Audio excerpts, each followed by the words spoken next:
Hey, what's up, guys? Good morning, good afternoon, good evening, whenever it is that you're listening to this.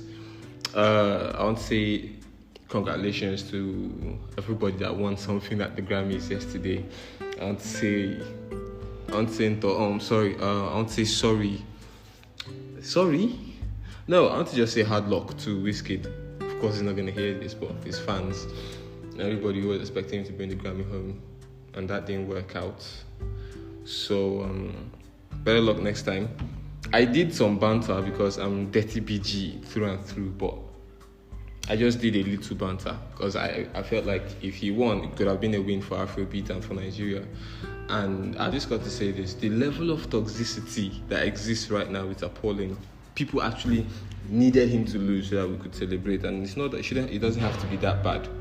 All right, we have to realize that it is Wizkid representing Nigeria against the world, and if he lost, then we lost one way or the other. All right, so let's get into today's podcast. We're talking about tribalism, nepotism, what is supporting it, what is the origin of the thing, and the problems that it's bringing nowadays. This is coming late, and I apologize for releasing this later than I should have. And it's not that I have such a large following, but for those faithful ones who expected me to drop something yesterday and I didn't, I'm sorry. And so today we're talking about tribalism. First of all, I'm going to say, I think this country, being the amalgamation of the East, West, North, and South, whatever, who did even amalgamate in 1914? However, I felt like that was not supposed to happen the way that it did. That's one thing, my opinion, that's one thing I'm going to say. Secondly, I think independence came too early, 1960, at a time when, these tribes were still having conflict. They were not even close to each other. Like, the way it is now, that it's almost as if we are traveling north and south, east and west easily, fluidly. The fluidity of travels and, the intercommunication of all the tribes. It wasn't this way during independence. Everybody was still on their own and trying to tolerate the other tribe. And then it just left us be like that. My opinion is that independence came too early. We would have all been under that colonial rule for a while and learned how to coexist, because people come together when they seem to have a common enemy. Like, you can have an issue with your brother, for example, at home, and you will fight and you will quarrel, but even 5 minutes later, if you see him have an argument with somebody outside that's not in your family and he's trying to hurt your brother, you're going to go and back him immediately. And that is how it's going. That's how it is everywhere, in every tribe, in every ramification of life. If we all stayed as, Nigeria, East, the Igbos, Yoruba, I know there's minority tribes. I'm just going to focus on the ones that I know. Igbo, Yoruba, Hausa, and if they were all together, but the leadership of the country was a white man or an Englishman, there would be enough synergy among these tribes at the end of the day. And then when the white man is eventually leaving, they will have built cohesion, there will be a bond. But now, 1960, we fought for independence, and then since then, it's almost as if the country has gone downhill. Now, I feel like tribalism is also supported in this country, like legally supported. Now, before we go too far, let me explain. Legally supported in the sense that, what the fuck is non-indigent when you're paying school fees? I mean, if it's Nigeria and everybody is talking about one Nigeria, why is that when you go to school and you want to pay your school fees, higher institutions especially, you want to pay your school fees, because you're not a certain tribe, you have to pay more for the same education, no extra treatment. You've left your home to come somewhere else for an education, then they have you pay more because you're not from there. How are we supposed to get rid of tribalism when people talk like that, when things like that still happen? It's wrong. It's just wrong on all levels. It shouldn't be happening. If the school fees is 50,000 naira, everybody should pay 50,000 naira. And that's that. All right? And then I'm going to say, let me try and analyze what I think is the problem with each tribe and the problems each tribe has with each tribe. from the little knowledge I have. Right, so I'll start with the Hausa man. Now, this is not generalization, and I'm not one for stereotypes. I know people will look at a tribe and generalize and say these people are like this. And it's pretty easy to do that because sometimes you keep running into evidence of those happenings. But the truth is, people are different, all right? You cannot meet somebody the first time and then judge him based off of his tribe or where he's from, because individuals are actually different. Why I also believe that the majority of a tribe can have a particular trait. True.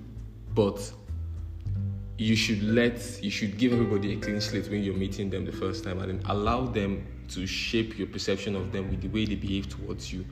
So, for example, the Hausa man. Now, I'll say, why does the Hausa man not like the Igbo man? Because I know that's like the most distant relationship in Nigeria. All right? There might be other people Hausa people don't like, but if you're looking at who are the most likely people to lock heads at any point in time, is the Hausa and the Christian man. The Hausa and the Igbo man, sorry. Or they'll say Muslim and Christian, but it's mostly Hausa and Igbo.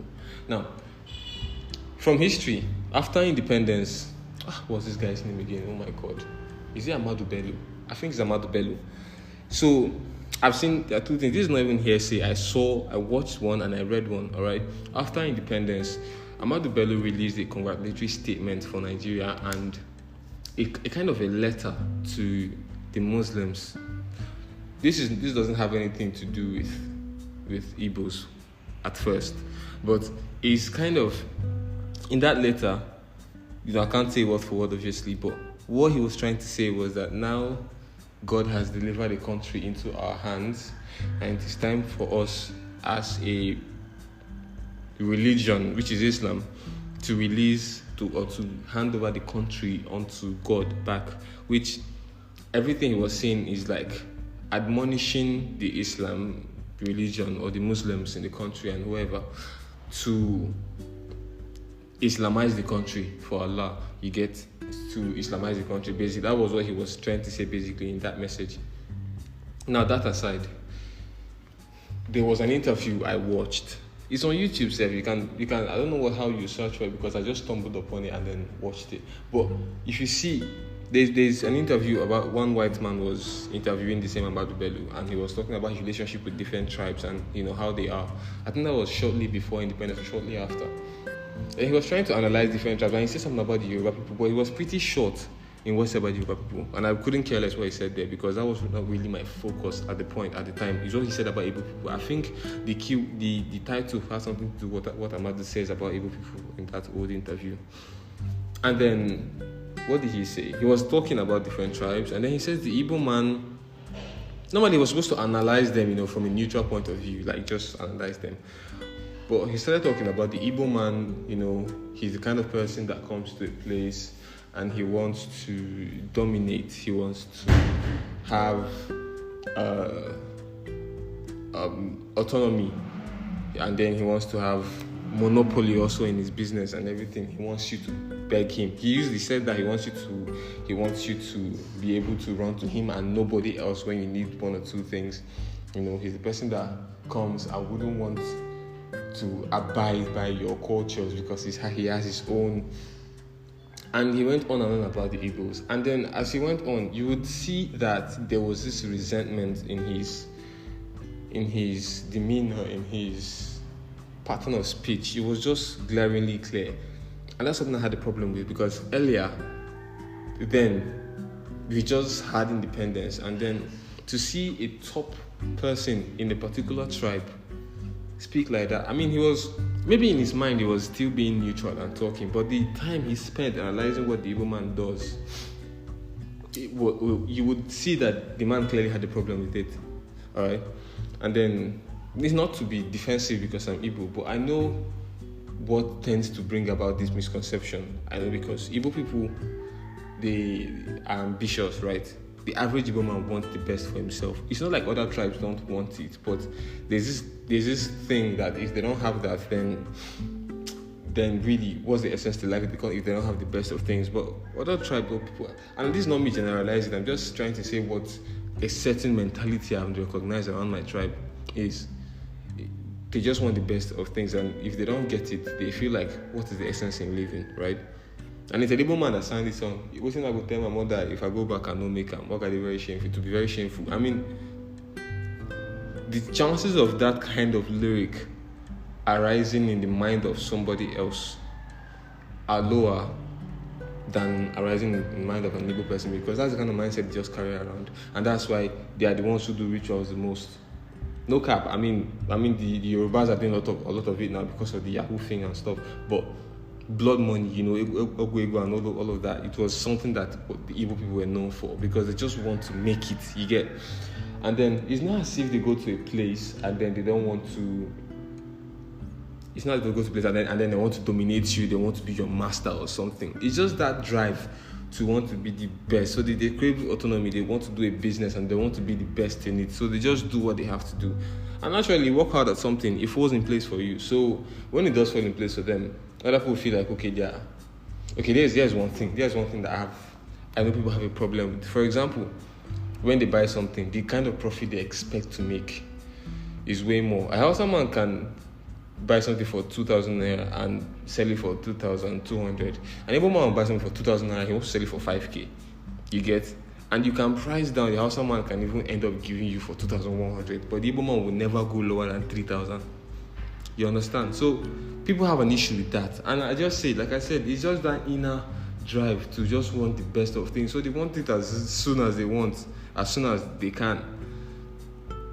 This is not a defense. I don't think that's the way to go. I think actually you can even turn over quickly if you can sell lower, especially if the market is there.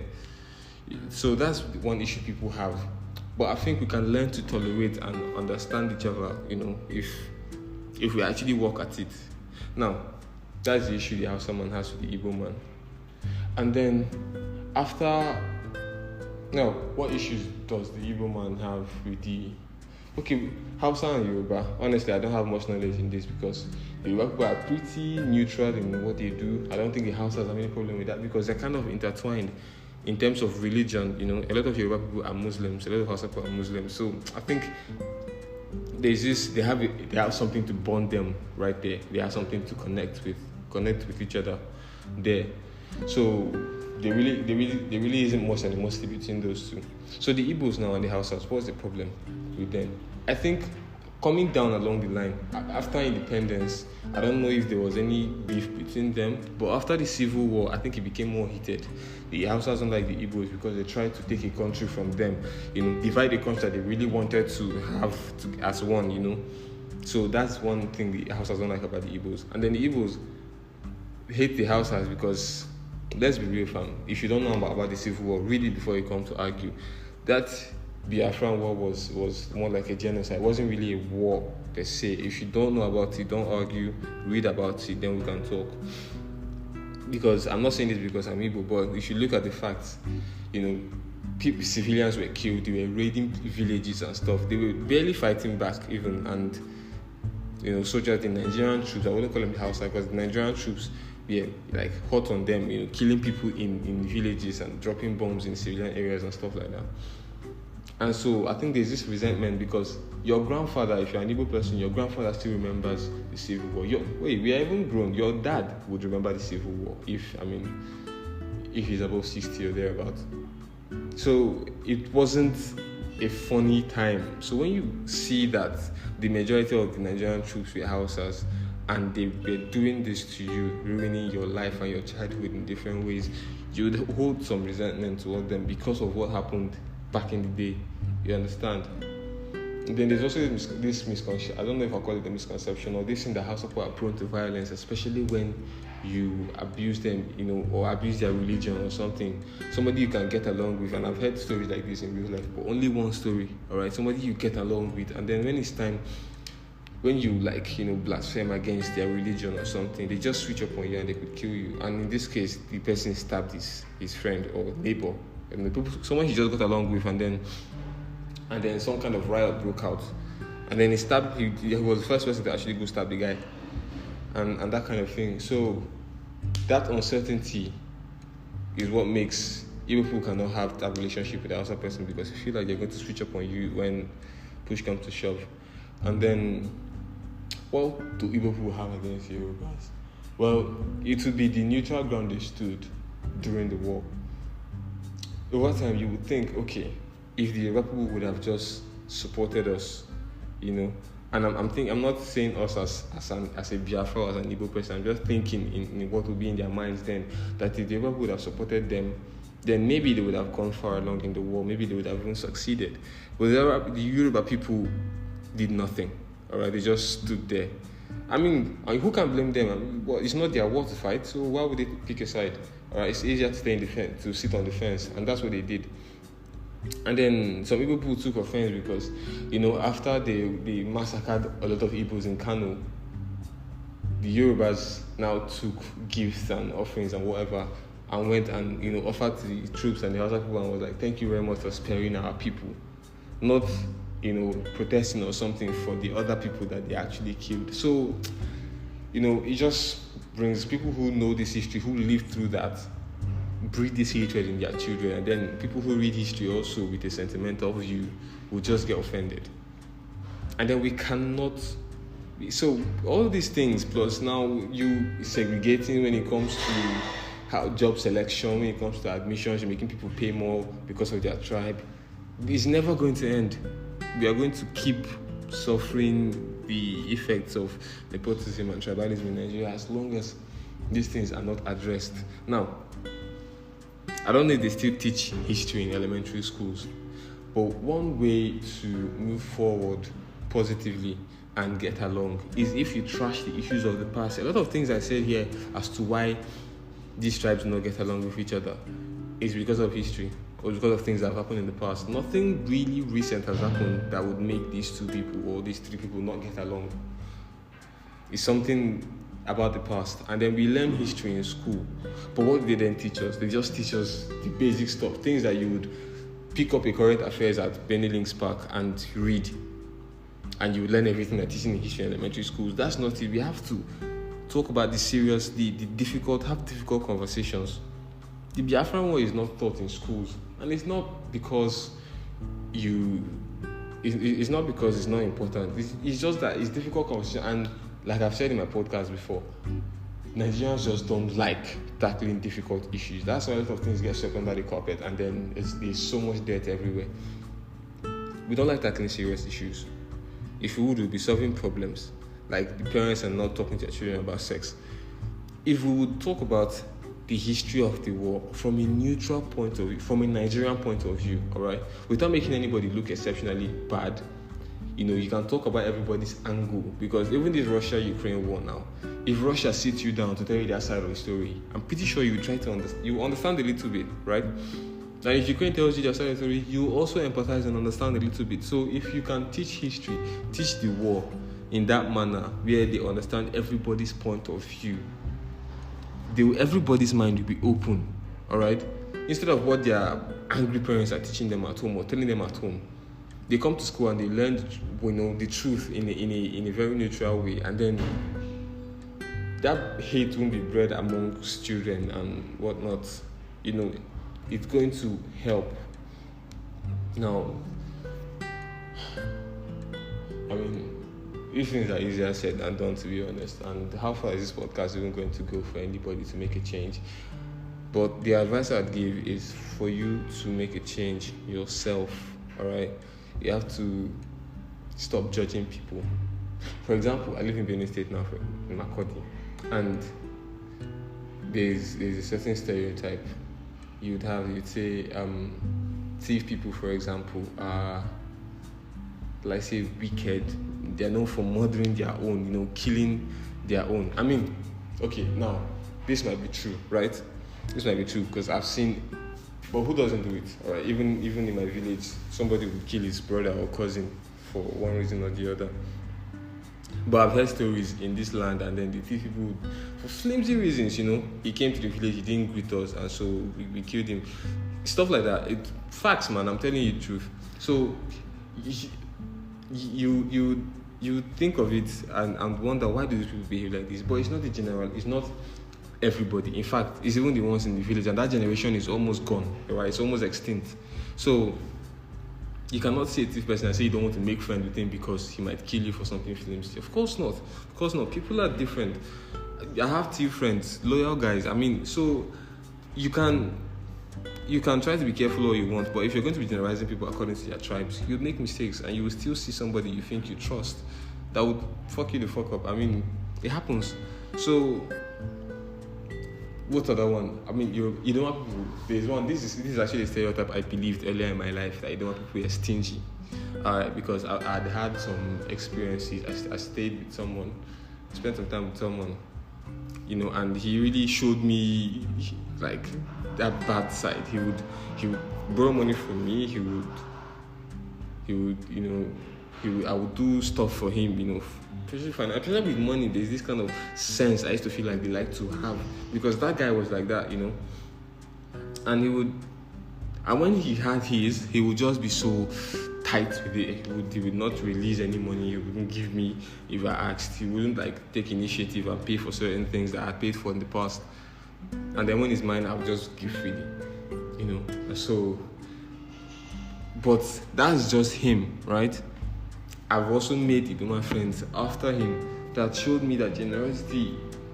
I mean, I can beat my chest and say the most generous person I know in this life right now is an Idoma person. So, you see, that takes it away. We need to look at people individually and not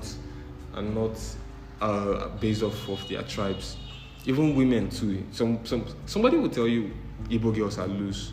Another person will tell you the girls are loose. Another person will tell you TV girls are loose. So where do you marry from? I mean, who do you date? If you're going to look at it like that. So individuality, that's what we have to look at. Personal characteristics is what you look at. The majority of people in a particular tribe can have a certain trait, but can we just ignore that?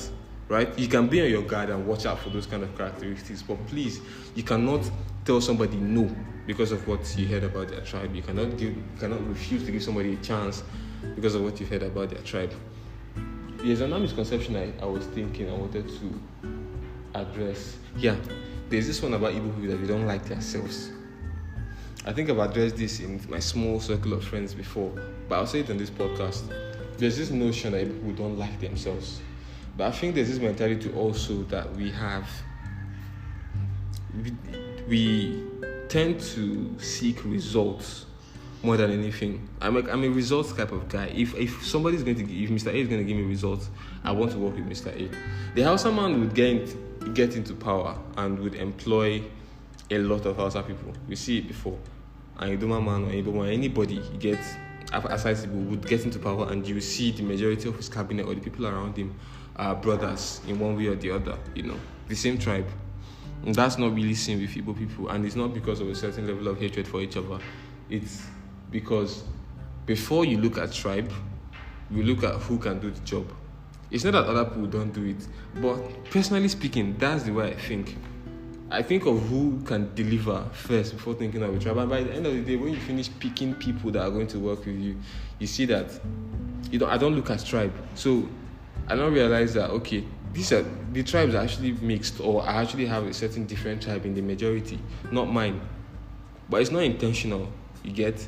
If an Igbo person comes to an interview and a Hausa man comes to an interview, and the Hausa man does better, I'm just going to hire the Hausa guy. I'm not going to give the Igbo guy a chance because he's, but other tribes might do that.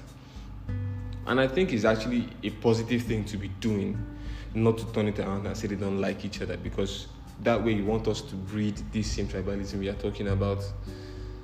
And maybe that's why we don't, gain much success in a lot of things, like even the presidential aspirations of our country, because, people would think they know this guy already. I'm sure he will do the job. Maybe this Hausa man will do the job better. And then they will leave the Igbo guy and vote the Hausa man into power. I mean, we've seen what Buhari has done, not to... fucking my bed. This government is nonsense. So, we have to look at individuals. Man. Stop judging people based on their tribes, and then stop treating people differently based on their tribes. Give equal opportunities to everybody, and then let competent people work. Let competent people get the positions and everything that they're looking for. All right, if give them a chance. So that would be all. I've said a lot. And again, I said I tried to do an outline yesterday. The reason why this is late is because I tried to do an outline yesterday, and I don't know, I couldn't record. It wasn't just orderly in my mind, so I had to still come and do rapid fire again today and just talk out of my head. So today, I said I was going to be doing health tips. Alright, this is something I do personally, alright? If you're going to brush your teeth, don't rinse your mouth. I know to some people it's normal, it's what they do already, but to others it might still seem outlandish. I mean, I've tried it with my girlfriend, and she tried it for a while, and she didn't want to have any of it much. She didn't do it much. She didn't do it for long. However, it's something you should do, right? If you brush your teeth, you just spit out the excess toothpaste, rinse your toothbrush at the tap or whatever, and then continue with your day, alright? I'm not a doctor. I can't really start explaining what it does for you, but I think it's good for you. So until next week, peace out. The good living podcast at gmail.com. I have one story there I've not read. Alright, I'm going to do a middle episode. I'm going to release something like in 2 days time or so. Just read out, that story and give my advice or whatever opinions on the matter and release it. So if you sent your email, don't worry. I got you. I'm going to revert. So, but you can send your emails and your problems and whatnot to goodlivingpodcast@gmail.com. Thank you very much and peace out.